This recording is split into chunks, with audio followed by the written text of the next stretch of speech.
a classic matchup between Spirit and Slew. Both of these teams, one of the most prominent at AV Fight Night that we have to date. Both players now looking to see and make sure that all of the controls are already set.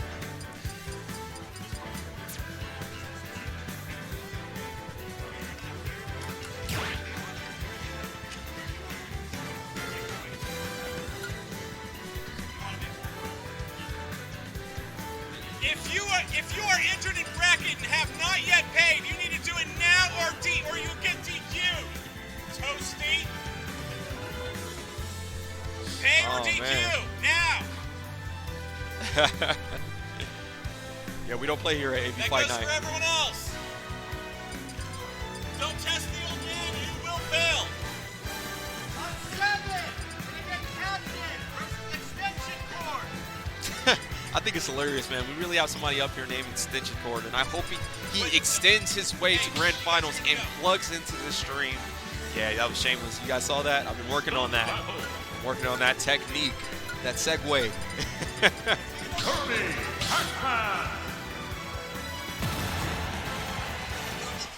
King B. Busby, set up 6. We're getting started with Sage in Undercover Potato, bringing out the Kirby and bringing out the Pac-Man. Let's get started. This is going to be explosive, boys. Already getting to Gallica. My man just let him sit in charge. It's looking like some Dragon Ball back in the day. In Budokai, you know, when you guys sit back and just let each other charge. Yeah. It's a little ridiculous. Only Kirby doesn't have anything to charge, and he should be charging in. That's we're starting to see the adjustments from both players. The main thing about these games, man, you gotta, especially in games like this where there are no high lows or anything like that, the only high low you really get is when you're recovering. So a lot of it is just playing neutral and changing up those play styles as you're playing neutral. And again, it's always the person that makes the most adjustments will be the one that comes out on top. Normally, there's always the exceptions, of course, right? But normally that is the thing. But if you are making those adjustments constantly, 9 times out of 10, you will be the one to be successful. You got to rotate between the 3 play styles. You got to rotate between sitting back and waiting for something that you think your opponent's going to do. You gotta throw out buttons expecting your opponent to do something. As we're seeing this nice string coming out from the side of Undercover Potato. Kirby now finally getting that. Throwing out the grab, expecting him to walk in. That's a part of that playstyle we were talking about before. We really got to come up with some names for him. You got the chat got any ideas for this? What we're going to call the setback, the sit back playstyle? Let's think. If I'm sitting back, what am I going to call that? Camping? Nothing like that. What's going on, Dylan? How you doing today? Now, we're right back into this. Now, both players over 100% for the side of Sage. Not somewhere you want to be, definitely, but you should be able to stack that back up. Talking a little bit more about the different types of play styles. All of Advantage State is just switching between the different types of play styles. Like you're just expecting your opponent to do things. You're just trying to punish them, you know? Whip punishing is just someone trying to put out a good button and fill that space, and then someone being patient and punishing them because they were looking for them to try to fill that space. That's like a very basic level, but that is talking about how you need to constantly be on the move with that. As I was saying before, since it's Smash Brothers, this isn't a game about higher lows and stuff like that. This is all just how you decide to play the neutral out against other players. This is all about how you decide to adjust. And the player that makes the most adjustments, again, will be 9 times out of 10 will be the person that is winning these games. So as he has that key loaded up, now this is something that he needs to, that encourages Kirby to try to sit back a little bit more, you know, start going towards that that more defensive type of avoiding and evading, punishing, whip punishing type of play style, because you don't want to overcommit. You don't want to start filling the air with buttons and then catch a key, especially sitting at 130%. So that's just a little bit of insight on something like that. As Kirby catches that key, again, that's why you don't want to step to that type of play style in that certain type of situation right there. You really got to respect what your opponent has.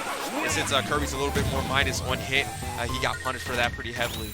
But going straight into this game too, I expect to see a couple of more adjustments coming out from the side. Again, this is, you just got to look to see who's making the more adjustments. In that time, Undercover Potato took the chance that he could to try to charge that up, taking a break from shifting playstyles and leaving himself open to try and load up that key. And after being successful, you have a little bit more advantage in neutral. You're making your opponent shift towards a certain type of playstyle, and because they're shifting towards that, and you can predict that because of the situation that you put them in, now you're able to put them in these situations like how we saw. And we just saw the combination of all of that as Kirby decides to go straight in, shifting over towards the more aggressive playstyle. I think for the names, we can call it, I kind of like that. We call it aggro for the going in, trying to disrupt the person looking for the buttons. You know, the whiff punish, the whiff playstyle is very susceptible to the aggro playstyle because you're looking for one specific thing and then your opponent throws out something you're not focusing your brain on looking for. And that's why it's frustrating to a lot of us who just to lean more towards that defensive style of play. Aggro is more common. You don't know what you're doing, so not even to say you don't know what you're doing, but normally if you don't and your opponent's looking for something specific, that's the whole thing, and that's why you see a lot of newer players shift towards that. They're just trying to play. You know, they're just trying to get in there. Aggro is the more common type of play style that you see. Whiff loses to aggro, obviously. Whiff loses to... No, Whiff beats aggro. Whiff beats aggro. Whiff punish. Punish play style is really good at beating that. As we get what's Jinx going on, Marcus? over on the side. This is one of our best players that we have here. You guys are going to get a peek into one of the grand players of AV Fight Night, the best local in California. Yes, How you doing sir. today, Jinx? I'm good. I'm good. You know, we're at a new venue. Got a little bit of alcohol. Feeling good today, man. Excellent to hear, man. Excellent to hear. What are you expecting now that we're in the new venue? How do you feel about the new changes to AV? Honestly, considering our old venue, oh man, we have it good right now. We have a nice big venue. We're bi-weekly now, so we're probably going to see a lot more entrants, and just excited to get a change of scenery for the new season, you know? Definitely. New season, we got Power Rankings coming out pretty soon, and we're expecting to see you. Where do you think you're going to see yourself on that Power Rankings? One or two. One or two, definitely. Sure. You know, the normally very modest Jinx. Letting y'all know that this man is not here to play this season. It's great to have you on commentary with me today. Thank you. It's good to have yourself. Match, man. We got Sage, we got Undercover Potato. Right now, Sage looking to make a little bit of a comeback. He has to run 2 straight against Undercover Potato, who was able to take that first game. It's crazy because I watched the last game, and the last game seemed heavily in Potato's favor. And then I'm not sure what changed this match, but I mean, Sage is playing a lot better.